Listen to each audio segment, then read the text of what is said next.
He replied, "No, if you pull up the weeds you might uproot the wheat along with them. Let them grow together until harvest, then at harvest time I will say to the harvesters, first collect the weeds and tie them in bundles for burning, but gather the wheat into my barn." In the parable from today's Gospel reading, Jesus compares the kingdom of heaven to a man who sowed good seed in his field. His enemy sowed weeds throughout the wheat so that both the weeds and the wheat appeared from the soil and would not be separated until harvest. The first reading from Jeremiah tells the story of human wheat and weeds, how evil grows among the living temples of the Lord.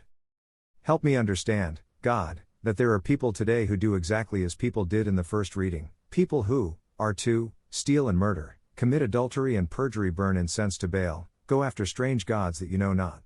There are people who reach not for Baal, but who worship what goes beyond the limits of freedom and distort it, thinking, we are safe, we can commit all these abominations again.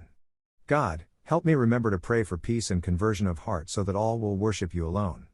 In my own life, guide me away from strange gods so that I do always what is pleasing to you. Jesus, you know that this life is a spiritual battle, that the enemy comes while we are asleep and prospers among us during the day.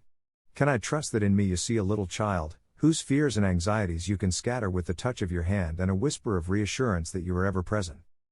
It is summer, and the weeds have flowered and grown tall. Today, God, help me to acknowledge that they are here for now and will be until the end of time, and help me to work on uprooting the weeds that have grown in the very heart of my own garden. Let the weeds be the weeds and be bundled in time for burning, but let me then be gathered like wheat in your arms.